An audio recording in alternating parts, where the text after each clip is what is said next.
There are moments that define a person, and they are almost never the ones you would expect. Not the polished moments, not the prepared ones, not the carefully worded statements or the composed expressions held together for the benefit of a watching world. The real defining moments are smaller than that, quieter.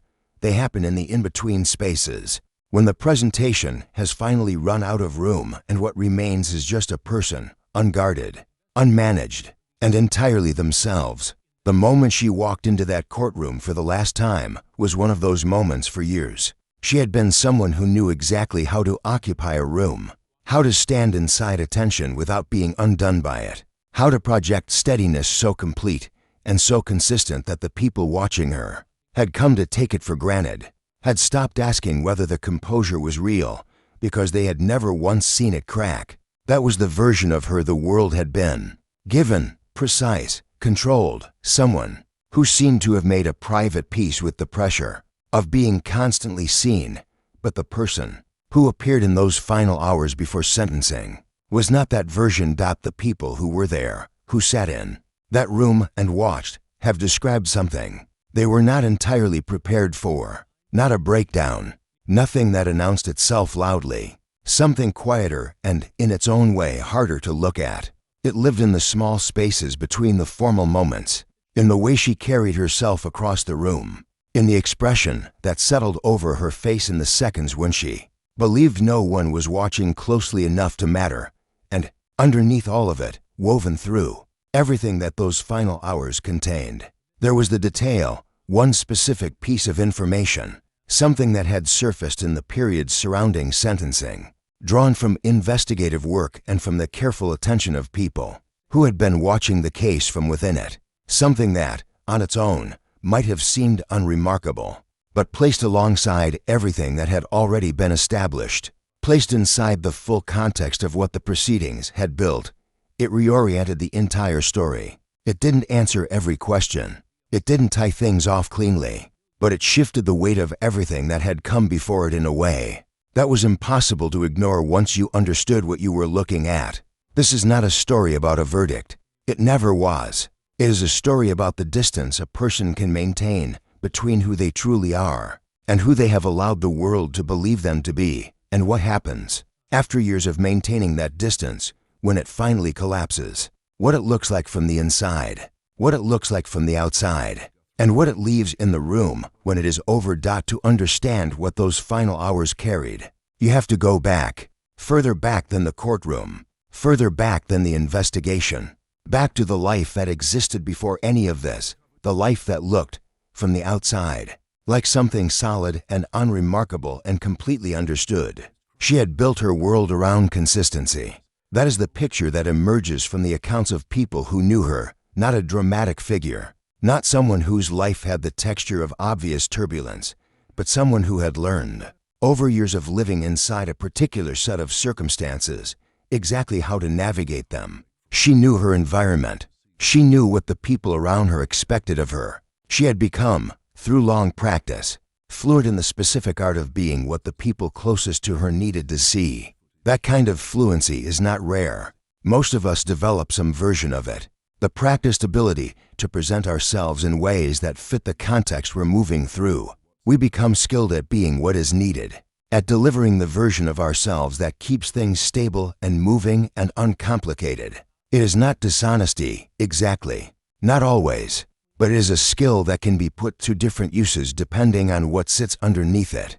In this case, according to reports and court documents that eventually became part of the public record, what sat underneath it was a gap between the person she presented to the world and the person she was actually being inside the circumstances of her own life. That gap had not been built in a single moment. It had grown, quietly, incrementally, in the way that the most significant things tend to grow, when no one is paying close enough attention. The legal proceedings that preceded that final sentencing hearing were extensive in the way that serious, complicated cases tend to be extensive. This was not something that resolved in a matter of weeks. It moved through the system with the weight of something that required time to establish the full shape of what had allegedly happened, time to follow the evidence wherever it led, Time to allow the process to do what it was designed to do without being hurried past the details. That made it complicated. And along the way, according to reports, there were developments that surprised people who had been following the case carefully. Turns that no one had quite anticipated. Moments when the picture shifted in ways that required everyone watching to recalibrate what they thought they were looking at. The people connected to this situation, the ones close enough to be affected by it, close enough to carry its weight, had been living inside that uncertainty for a long time, long enough to be tired, long enough to have developed the particular kind of emotional callus that forms over a wound, that has been kept open by ongoing uncertainty. They knew enough to understand that something serious had happened. They didn't always know enough to understand exactly what it was or what it was going to mean. When the process reached its conclusion, by the time the final proceedings arrived, the room held that exhaustion alongside everything else. And it was into that exhaustion, into all of that accumulated waiting, that the detail arrived, quietly, without announcement, embedded within the formal language of proceedings that had been built over months of careful work. The people who heard it and understood what they were hearing went very still, because it didn't just add a piece to the picture. It changed what the picture meant. Before the proceedings, before the investigation began its work, before any of this became part of the public record, there was a life, an ordinary one, the kind that doesn't announce its significance from the outside, that moves through days and seasons without anything that would flag it to a casual observer as a life containing something serious underneath its surface. The accounts that have emerged from people who knew her during this period describe someone who was present, who was capable, who occupied a recognizable role within her closest relationships and filled it reliably. She was not someone who seemed out of place. She was not someone whose behavior invited concern. She knew how to move through her world in ways that kept things stable, that kept the temperature of her immediate environment at a level that didn't attract attention. Her days had structure. Her relationships had established patterns. The people around her knew what to expect from her and received, consistently, what they expected. That is not an insignificant thing. It requires effort to maintain, even when the maintenance feels automatic. And according to what the proceedings would eventually reveal, there were pressures operating underneath that maintained surface, that made the effort considerably more complicated than it appeared.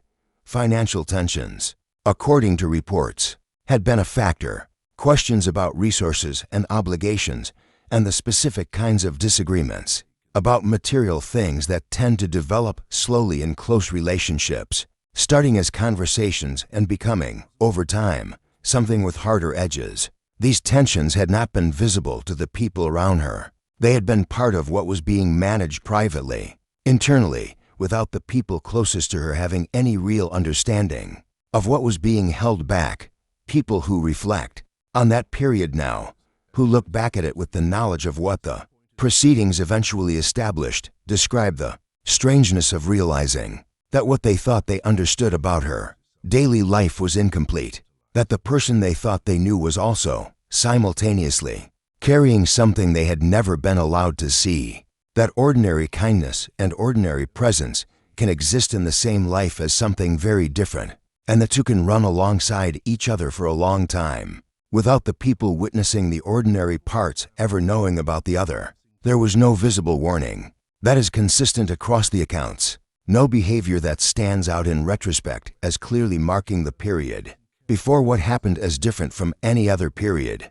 Just ordinary days, ordinary goodbyes, the kind of moments that feel like nothing at the time, because you have no reason to mark them until later, when you understand that the ordinary surface had a different reality running underneath it the whole time.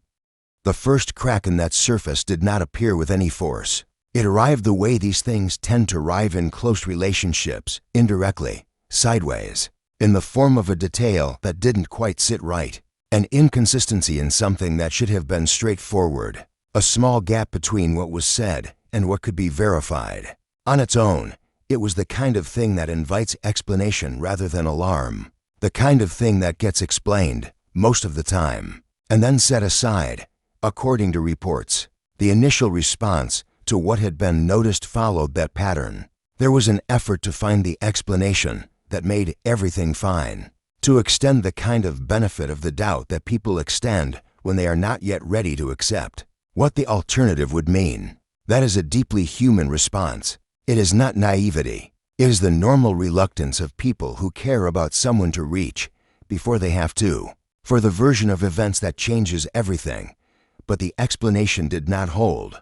According to documents associated with the legal proceedings, what investigators found when they looked more closely was not an isolated discrepancy. It was connected to other things. One thread pulled at another thread, and when those threads were followed, they led somewhere that the charitable reading of the situation could not reach. What emerged was the outline of something deliberate, of choices that had been made with awareness, over a period of time that was longer than the presenting circumstances had initially suggested. For the people in her immediate life, learning this was not a simple experience. It had layers that arrived at different rates. The layer of the thing that had happened, and then the layer of realizing how long it had been happening, and then the layer of understanding that the person they had been sharing their daily life with had been making active, ongoing choices that they knew nothing about. Each layer carried its own specific weight, and the weight of those layers does not rise all at once. It settles in over time, in quiet moments, in the spaces between other things. What investigators were establishing, according to reports, was a pattern, not an impulse, not a single moment of terrible judgment that might be understood, if not excused, through the pressure of a particular set of circumstances. Something more sustained than that, something that had required decisions to be made repeatedly, had required someone to choose, more than once, to continue rather than to stop. That distinction matters. It changed what the situation was, at a fundamental level, and it changed what it meant, that no one around her had seen it. When an investigation expands, when it moves beyond the original presenting situation, and begins to follow the implications of what it has found, the picture it builds tends to become more complicated, not less. What started as one thing opens into other things. Context that wasn't available at the beginning becomes available. The shape of what happened acquires depth that wasn't visible from the starting point. That is what happened here. According to reports from the proceedings, the investigation moved beyond its initial focus and followed the pattern it had identified, both backward in time and outward in scope. What it built over that process was a picture that was larger and more textured than the one anyone had started with. The individual details, taken one by one, might each have been absorbed or explained, but the accumulation of them, the way they fit together, the way they pointed in the same direction across a sustained period of time, described something that the evidence, according to investigators, made difficult to understand in any other terms. For the people most directly affected, absorbing this accumulation was its own particular kind of difficulty. There is something specific about the experience of learning, that a situation you thought you understood was, in reality, a different situation entirely, one that had been operating around you and through you, on different terms than the ones you were aware of. It doesn't just change the event. It reaches back into all the ordinary time that preceded the event and asks you to reconsider what was actually happening during moments you thought you understood. It asks you to hold uncertainty about your own past in a way that is profoundly disorienting. The legal process held all of this complexity without rushing through it. It built methodically, carefully, with the deliberateness that cases of this kind require. Questions were raised, according to reports, about the full extent of what investigators had uncovered, and about what the duration of the situation implied about the degree to which it had been conscious, sustained, and chosen. No official conclusion has been reached on every dimension of those questions. Those determinations belong to the formal process, and the formal process had its own pace and its own requirements. But by the time the case reached its final stage, the shape of what investigators had found was no longer ambiguous in its general contours. It was more deliberate than early accounts had suggested. It was more sustained, and the people who had been living alongside it, the people who had been closest to the person at the center of it, had spent months coming to terms with the distance between who they had believed they were dealing with and what the evidence described. There are moments in legal proceedings that function as fulcrum points, moments when something shifts, when the accumulated weight of what has been established reaches a tipping point, and the case moves into different territory. This case had one of those moments in the period immediately preceding sentencing.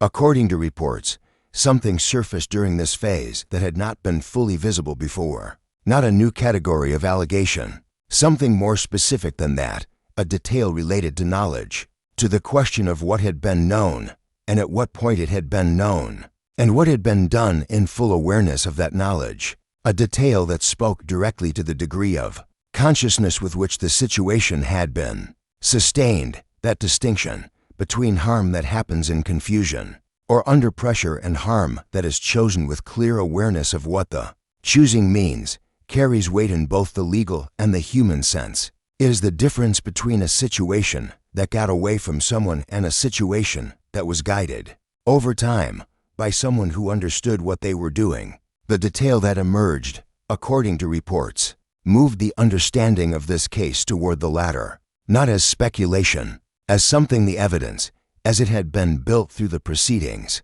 was pointing toward. The people in that room received it the way you receive something you feared was true, but held out hope wasn't, not with shock, exactly, but with a particular kind of stillness, the kind that follows when the last available alternative explanation finally runs out, when hope has been doing the work of resistance for a long time, and the evidence has finally accumulated past the point where hope can continue to carry it. For her, that moment carried its own specific visibility. Whatever had been maintained through the prior stages of the process, whatever version of the situation had been held onto, managed, presented, this was the point where the gap between that version and what the evidence established became impossible to sustain publicly.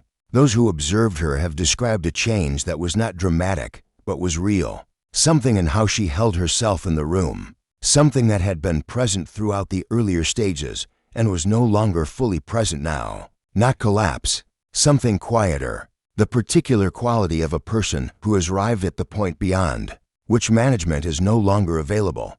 A verdict and a sentencing are not the same moment. Even when they belong to the same case, a verdict is a determination, the formal resolution of the question of what the evidence establishes. It carries its own weight, its own finality. But sentencing is something different. It is the moment when what has been determined becomes something that must be lived, when consequence stops being abstract and becomes real in the most specific and personal sense, when a judge speaks aloud what a person's choices are going to cost them, not in terms of what can be proven or disproven, but in terms of what happens next. By the time she sat in that room for the final proceeding, everything that the investigation had built was already established. The evidence had been laid out. The pattern had been named. The detail that had shifted the frame around everything else had been placed inside the public record. What remained was the formal act of consequence and the atmosphere that surrounds that act in a room where everyone understands what is about to be said. According to those present and reports from within the courtroom, the room had the quality that such rooms always have, a particular concentration. A silence with a different texture than ordinary silence. The kind that exists when every person in a space is holding their attention in the same direction and waiting for the same thing. It is not a comfortable silence. It does not belong to anyone in it. It belongs to the moment itself, the internal experience of sitting in a room like that.